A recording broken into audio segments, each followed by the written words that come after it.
Liberty's the only defence we have against determinism. It's also an excellent car, but not nearly enough people are gonna buy it. The latest Subaru Liberty is a real step forward, but tragically, Liberty is looking for love in a world infatuated with SUVs. Nobody ever taps the Liberty's Tinder profile. SUVs are sometimes sexy, but often dumb. I said that like it's a bad thing. A family car doesn't have to be an SUV. There's a shock. Most SUV buyers would be more spiritually fulfilled, not to mention intellectually stimulated, in a car like the Liberty. Proof perhaps that despite living here in the first world, humanity still does the vast majority of its thinking below the waist.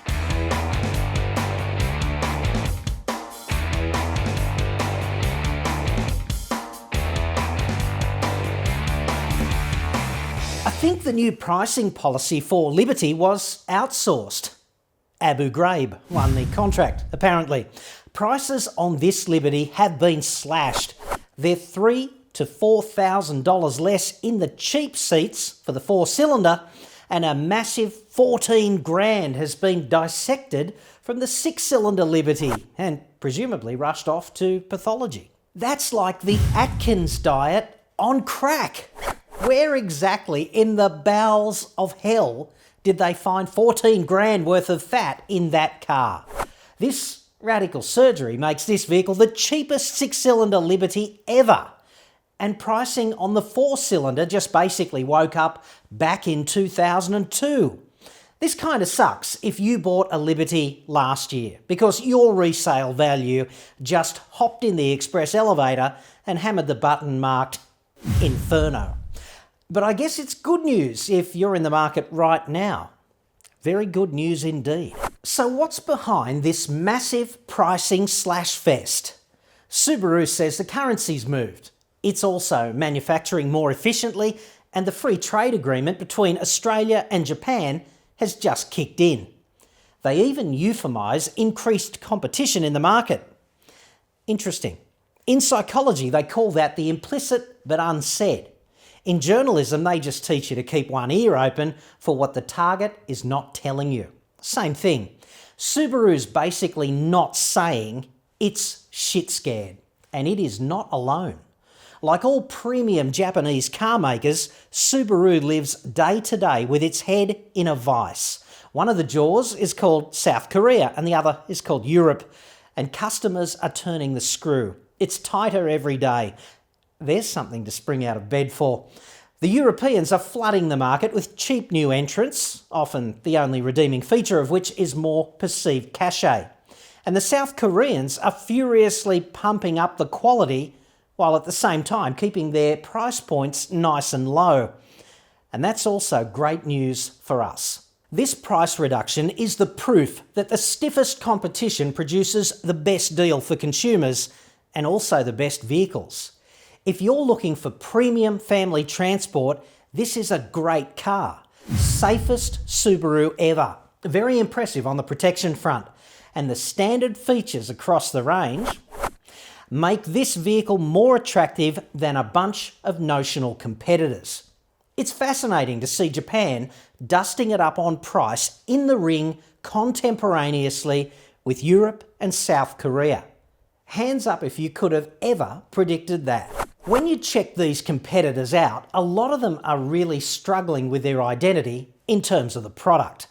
And there are a great many inconsistencies in their various ranges and lineups. But Subaru's not like that. That company sticks to its guns and it knows exactly what it is.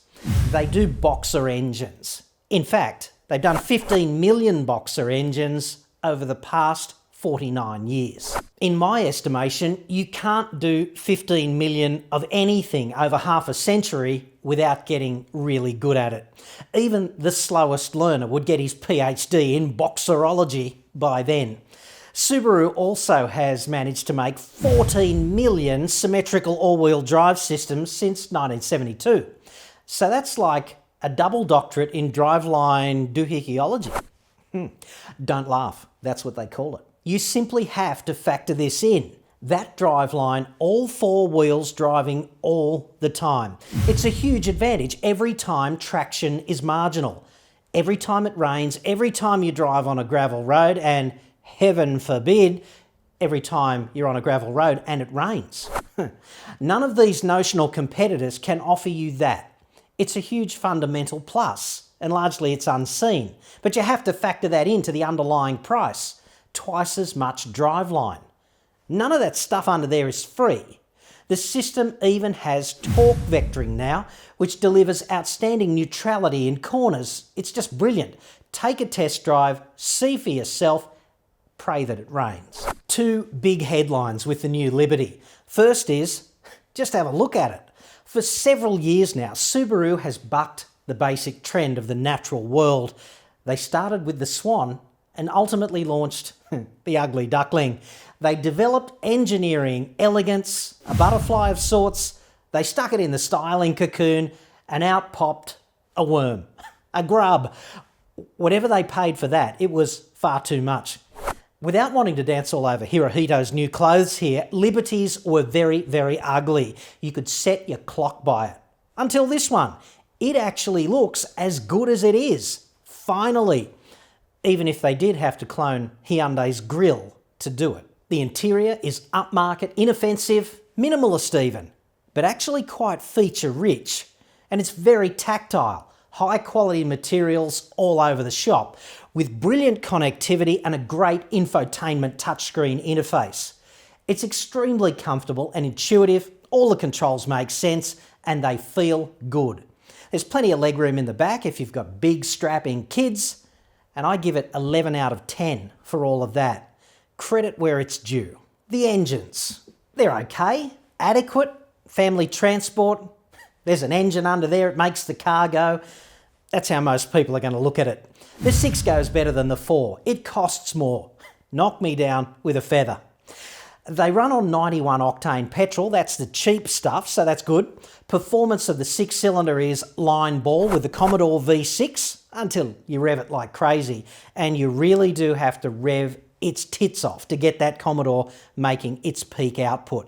Totally unrealistic for a family car. Speaking of which, I invite you, actually I challenge you to prosecute the case that a Commodore is a superior family car. It can't be done. There would be a mistrial. The evidence is in, the jury's back in 5, it's a slam dunk. Once you option up your Commodore SS V6 Lightning, who thinks of these names, with a sunroof, leather and GPS, you've got a car that's more expensive than the fully optioned Subaru Liberty 3.6. The Commodore's driveline was rushed here, direct from Jurassic Park. It's got half as many wheels doing the driving, no eyesight safety system or equivalent, and no adaptive cruise control. And if you want premium paint, Holden's going to bend you over for an additional $500. Subaru's not. Oh, and the Commodore's not as safe. Case dismissed. People will say, oh, but the Commodore is a bigger car. Really? It's this much longer. Get over it. The Commodore is emblematic of extorting the taxpayer in exchange for jobs over successive decades. An ethical injustice by any sane assessment. And the Falcon is just as bad, if not worse. They're both 12-year-old brand new cars. Eyesight on the Liberty, the crash prevention and early warning system rates a special mention. Stereoscopic cameras inside the windscreen up the top, plus image processing computer grunt and smart software means every Subaru Liberty comes with a kind of perennially vigilant electronic co-driver who is more than half smart at perceiving hazards and intervening to prevent or mitigate crashes. And okay, like all these systems, it's a little bit intrusive for mundane transgressions. It's like, yeah, thanks, I knew that. But if it saves your neck, or the neck of someone you love, just once over the term of ownership, then all criticisms pale well into the puerile and or trivial zones. Cleaning up a pedestrian would not be fun. Not for you, certainly not for the pedestrian. Subaru has managed some very clever tuning on the transmission, and by clever, I mean completely ironic, but nonetheless effective. Work with me here. The transmission is a CVT, continuously variable transmission. Forget about the how, let's concentrate on the what. CVTs have infinitely variable gearing between the lowest possible gearing, like first gear, and the highest possible gearing, like sixth or something. In theory, this allows the transmission to adopt the ideal ratio for every conceivable set of driving conditions in real time. So that's good. Especially good for fuel economy. One slight problem. It generally feels awful because the engine does drone on quite a bit.